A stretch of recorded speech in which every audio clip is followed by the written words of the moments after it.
Bonjour à toutes et à tous et bienvenue à tous les supporters du Real Madrid et fans de football en général. J'espère que tout le monde va bien. Aujourd'hui, on se retrouve après une très belle victoire du Real Madrid 3-0 à l'extérieur en Liga contre Cadiz. Une victoire en tout cas qu'on a débriefé et analysé ensemble juste après le match sur la chaîne YouTube. Je vous laisserai aller voir le débrief si jamais vous l'avez manqué hier soir. Mais aujourd'hui, on se retrouve pour une analyse et surtout un débat qui alimente un peu les commentaires aujourd'hui, les discussions entre fans du Real Madrid, les différents observateurs du Real Madrid, pour savoir qui mérite entre Lunin et Kepa d'être le gardien titulaire aujourd'hui, le gardien numéro 1 du Real Madrid. Et déjà, pour vous répondre dès le départ, pour moi, Ancelotti est absolument injuste avec Lunin.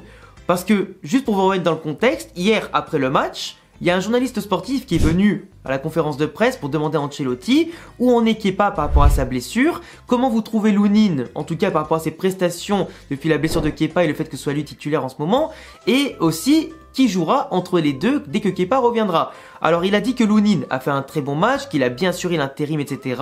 C'était son rôle d'avoir un gardien remplaçant de haut level et un gardien titulaire de haut level, que les deux en ce moment sont très très bons parce que forcément le Real Madrid cette saison c'est que 9 buts encaissés seulement en Liga et très peu aussi en Ligue des Champions. Donc globalement ça fait qu'on est premier de notre groupe de Ligue des Champions, qu'on est premier pour l'instant de Liga en attendant que Gérone joue ce soir contre Bilbao et qu'on a la meilleure défense, limite une défense qu'on n'a jamais eue ces dernières saisons et qui fait quand même du bien, tu vois, une défense solide qui encaisse peu et qui compense un peu une attaque qui marque pas autant que la saison précédente mais qui quand même commence petit à petit à carburer de plus en plus. Donc globalement un équilibre qui est fait dans l'effectif tactiquement comme footballistiquement. Mais il a dit quand même que Kepa reviendrait normalement contre Grenade ce week-end en Liga, mais que du coup, il prendrait la place de titulaire de Lunin. Parce que si Kepa est bien selon lui, c'est Lunin qui va sur le banc et Kepa qui est titulaire. Mais là du coup, tu envoies quoi comme signal à Lunin? T'envoies quoi comme signal à ton vestiaire? T'envoies quoi comme signal à la concurrence dans ton équipe? Parce que pour moi, un joueur qui est sur le terrain depuis 3-4 matchs, qui fait des trucs énormes, qui fait des clean sheets, qui arrête un penalty contre Braga quand Kepa du coup se blesse ou est malade, qui fait toute la différence, tu vois, qui fait en ce moment des sorties de fou, qui fait des parades décisives, qui fait tout ce qu'il peut en tout cas pour rattraper des fois les erreurs de la défense, qui le laisse un peu livré à lui-même, qui a subi beaucoup de critiques et qui aujourd'hui fait taire tout le monde et qui prend pas beaucoup de buts, voire pas du tout. Qu'est-ce qu'il peut faire de plus le gamin? Qu'est-ce qu'il peut faire de plus? Explique-moi. Le mec qui fait des belles prestations, tu le remets sur le banc. Et pour moi aujourd'hui, ça se joue uniquement, comme d'habitude avec Ancelotti, c'est pas sur les prestations sur le terrain qui compte, c'est juste sa façon à lui de voir les gens et de les apprécier ou pas. Et pour moi, je trouve que Lunin subit une injustice énorme avec Ancelotti. Je dis pas qu'il aime pas Lunin par rapport à d'autres, etc. en tant que personne ou quoi, mais juste que peut-être son profil de joueur lui convient pas, ou qu'il arrive pas à déceler le potentiel dans Lunin, tu vois. Et je comprends pas. Et ça arrive beaucoup quand même, entre Brahim Diaz, entre Ceballos, souvent laissés de côté, ou des joueurs comme ça au Real Madrid. Et c'est vrai que Ancelotti, tout comme Zidane à un moment donné, ben il y a des joueurs qui sont volontairement laissés de côté parce qu'il n'a pas le feeling avec, parce qu'il préfère d'autres joueurs pour sa tactique ou sa façon de jouer. Ça c'est le cas de n'importe quel coach, hein. Mais je trouve que Zidane et Ancelotti c'est exactement pareil comme ça. Ils sont pas très fans d'instaurer une concurrence qui soit ultra saine. Et des fois c'est un peu dommage parce que des fois t'en as qui prennent l'ascendant sur d'autres et ils le méritent pas forcément. Et c'est quand même beaucoup dommage. Lunin et Kepa, quand tu les compares, aujourd'hui, alors oui, Kepa est plus âgé, il a plus d'expérience entre la sélection espagnole, entre son parcours à Bilbao, son parcours au Real actuellement, à Chelsea surtout, ou même à Chelsea il avait une concurrence de fou avec Edouard Mendy, qu'il a quand même réussi à surpasser ça pour être titulaire, que Edouard Mendy il a dû partir en Arabie Saoudite, que Kepa il a su se relever de nombreux obstacles, de nombreuses critiques, qu'il a fait de belles prestats, qu'il a remporté des trophées, etc. Qu'il a déjà été numéro 1 plusieurs fois sur plusieurs années, et donc sur la durée, plus de confiance, plus de temps de jeu et tout ça, donc il a un meilleur CV et normalement plus de garanties entre guillemets, et je dis bien entre guillemets, sauf que dans le foot ça se passe pas comme ça, c'est pas parce que t'es le plus vieux et que t'as le plus d'expérience, que t'as joué dans plein de championnats que t'es forcément meilleur. Lunin aujourd'hui, il a moins de temps de jeu parce que je le rappelle, en étant remplaçant de Courtois, le meilleur gardien du monde et peut-être un des meilleurs gardiens de l'histoire, ben forcément tu ramasses que les miettes. S'il est pas absent, s'il est pas blessé, pas fatigué, ben tu joueras pas. Peu importe le calendrier, peu importe les matchs, etc. Et Lunin, déjà l'an dernier, il faisait des belles prestations sur sa ligne, sur les sorties, tout ça. Et là aujourd'hui, hein, que il puisse jouer les 2 premières journées de Liga où il a pris qu'un but, et encore c'était un but livré à lui-même quand la défense l'a abandonné sur un but d'Arribas contre Almeria, et après il a pas joué avant un bon moment jusqu'à ce que Kepa se blesse, et les 4 matchs qu'il fait entre un penalty arrêté contre Braga, entre les 2 clean sheets, un but pris contre Valence quand tu gagnes 5-1, et là la défense aussi il avait un peu laissé tomber, mais derrière contre Valence il fait plein d'arrêts sur Hugo Duro, sur les attaquants qui auraient pu en tout cas éviter un 5-1 parce qu'il aurait pu vraiment avoir un score beaucoup plus serré si Valence était plus efficace. Contre Cadiz, il fait des arrêts de zinzin sur Maxi Gomez, Roger Marti à 0-0, à 1-0. Dans tous les matchs, il fait des gros arrêts. À un moment donné, qu'est-ce que tu veux qu'il fasse de plus? Qu'est-ce que tu veux qu'il fasse de plus? Et là, tu lui dis que mais malgré les belles prestations, je remets l'autre gardien qui était blessé. C'est pas possible. C'est pas ça une belle concurrence. C'est soit tu les fais jouer un match sur 2 et au bout d'un moment, s'il y en a un qui fait plus de boulettes que l'autre, peu importe contre qui tu joues, bah tu mets un titulaire plus que l'autre, mais là tu peux pas faire ça. Question de rythme et de confiance, mais le mec tu vas le dégoûter. Déjà qu'il voulait partir cet été, tu l'as gardé, et même le Real parlait à un moment donné de David Soria, le mec il a failli partir, on l'a gardé finalement. À un moment donné, frérot, tu sais pas quoi faire. Si t'es pas juste dans ton équipe, dans ta gestion, bah faut pas s'étonner que dans certains clubs, t'as des vestiaires qui partent en couille, t'as des joueurs qui partent au clash, parce que certains coachs sont injustes. Après, un coach, il est pas là pour être juste, il est là pour gagner, prendre des décisions. Sauf qu'aujourd'hui, les décisions, elles vont pas dans le bon sens, tu vois ce que je veux dire ou pas? Oui, on gagne, y a pas de problème, mais il faut quand même que les joueurs se sentent bien et en confiance pour jouer. T'as besoin de tout le monde aujourd'hui. Le Real Madrid manque de ressources à certains postes clés, c'est important que tout le monde se sente bien pour tirer le groupe vers le haut. Et la concurrence, c'est pas dire qu'il y en a un largement meilleur que l'autre, sauf si vraiment il y a pas débat, tu vois. Mais là, Kepa, Lunin, je suis désolé, c'est pas comme si t'avais Neuer Prime, Courtois Prime face à Lunin. À un moment donné, faut être juste, comme à l'époque où t'avais Casillas et Lopez, les deux alternés, Lopez était exceptionnel. Lopez était vraiment très très bon. C'était pas Casillas Prime, mais les deux étaient très bons dans leur compétition. Chacun faisait la différence. Keylor Navas, Courtois, tu pouvais tourner les deux, tout ce que tu voulais. T'avais ce qu'il fallait. À un moment donné, il faut être juste avec tout le monde. Aujourd'hui, même quand tu compares les statistiques, parce que je sais que très bien que vous aimez bien les statistiques, tout ça, et quand tu compares les profils, Lunin, par exemple, c'est un gardien qui fait 1m91, qui est pas 1m88, mais quand tu compares leurs sorties aériennes, lequel te rassure le plus, c'est Lunin, qui est pas dans les sorties aériennes, dans les duels comme ça, etc.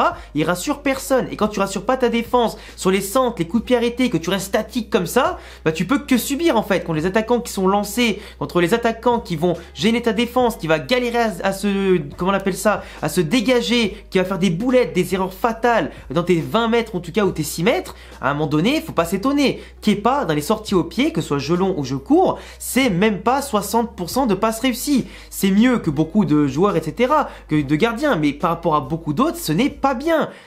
Pour donner un ordre d'idée, Lunin il est meilleur quand même sur les sorties, lui il y va, il n'hésite pas, c'est pas 3 cm d'écart qui font la différence, lui il y va parce qu'il a envie, parce qu'il veut rassurer sa défense, parce qu'il veut montrer aux attaquants qu'il va être là si ça sort, parce que si tu leur montres pas que tu es présent, eux ils vont se régaler de la tête sur les sorties, les placements, ils vont se dire que le mec il va pas sortir, je vais le fusiller. Et globalement quand l'attaquant il a pas la confiance parce qu'il sait qu'il peut se prendre une petite bousculade du gardien ou je sais pas quoi, bah, je peux dire qu'il va pas revenir 2 fois l'attaquant, ou du moins il va y réfléchir plusieurs fois avant d'y aller, tu vois. Et Lunin, pour vous donner un ordre d'idée, c'est 76% de passes réussies, jeu court comme long combiné. C'est énorme pour un attaquant, un gardien pardon, qui de base, l'an dernier jouait pas beaucoup, qui a grimpé en puissance au fil du temps. Et là aujourd'hui, bah franchement, en donnant du temps de jeu et de la confiance, bah il réussit tout. Il réussit quasiment tout. De base aussi, Kepa a subi 40 frappes et quelques depuis le début de saison en Liga. Il en a arrêté 30. Donc ce qui est quand même pas mal, mais c'est du 75% du coup d'arrêt. Lunin, pour 25 frappes subies, il en a arrêté 21. C'est du 90%. C'est énorme. Après, si tu lui rajoutes peut-être 15 frappes pour faire comme Kepa, peut-être qu'il va en arrêter moins. Mais son pourcentage, je suis sûr et certain qu'il restera à peu près équivalent. Et en tout cas, au-dessus de Kepa. C'était pas les mêmes contextes, pas les mêmes équipes, etc. Mais ça, on s'en fout. Ce qui compte, c'est de voir à quel point un gardien te rassure plus qu'un autre. Et c'est pas celui que tu crois à la base. Lunin, jeu au pied, les sorties, les duels, les 1 contre 1. On l'a vu contre Valence, contre Cadiz, contre Braga, etc. Il est présent. Il est présent. Kepa, en 13 matchs, il a pris 10 buts, à peu près, un peu plus, toutes compètes confondues. Donc globalement, même si Lunin en a pris beaucoup moins, il a aussi joué beaucoup moins, c'est vrai. Donc c'est pas non plus trop comparable. Mais Kepa a quand même fait 6 clean sheets. Lunin en a fait quelques-uns aussi. Il en a fait, je crois, 3-4 avec le Real pour l'instant, avec moins de matchs joués.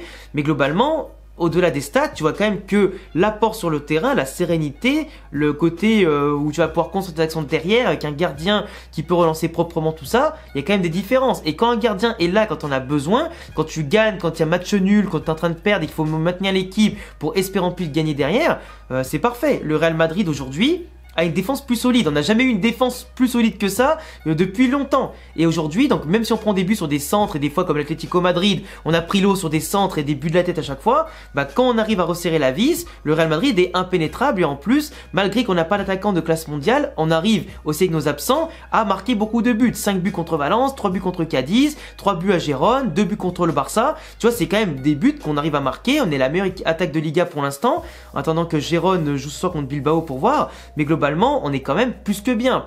Premier pour l'instant en Liga, premier de notre groupe de Ligue des Champions, on fait quand même forte impression avec les armes qu'on a. Et pour moi, ça doit passer aussi par des grands gardiens avant tout, parce que remporter des trophées, c'est une très belle attaque et surtout un grand gardien. Et ça a été le cas pour 2022, ça a été le cas pour d'autres saisons, pour d'autres équipes.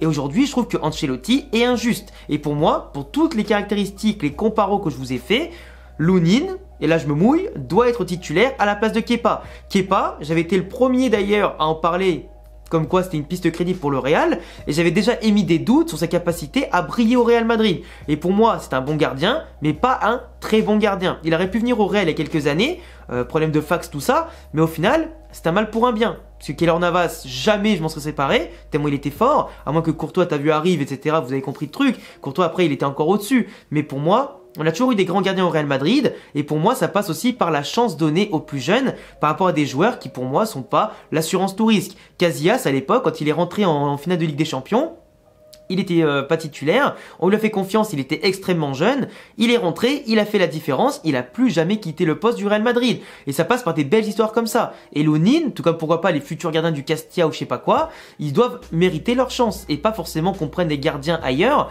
ou simplement qu'on fasse passer devant eux des gardiens qui sont pas forcément meilleurs. À un moment donné, il faut être un peu objectif, voir un peu les caractéristiques et les pour et les contre. Et je peux comprendre quand Ancelotti veut pas prendre de risques et miser sur le mec qui a le plus de CV, mais là il voit bien que celui qui en a le moins, bah il fait tout ce qu'il peut faire quoi. Et il le fait très très bien. Enfin bref, c'est la fin de cette longue vidéo. J'espère avoir franchi l'obstacle entre guillemets que chacun se mettait en tête, comme quoi c'était forcément Kepa le titulaire, ou du moins qu'il n'y avait pas forcément de débat. J'espère aussi vous avoir éclairé avec mes arguments et que vous en avez peut-être d'autres à me dire en commentaire. Je vous laisserai voter en commentaire qui de Kepa ou Lunin doit être titulaire au Real Madrid en l'absence de Courtois. Et puis voilà, n'hésitez pas à vous abonner, cocher la cloche, mettre un petit pouce bleu. Il y a mon réseau comme Instagram, Twitter et Twitch en description. Et puis à bientôt les gars pour prochaine vidéo. À la Madrid, in a Damas. Ciao.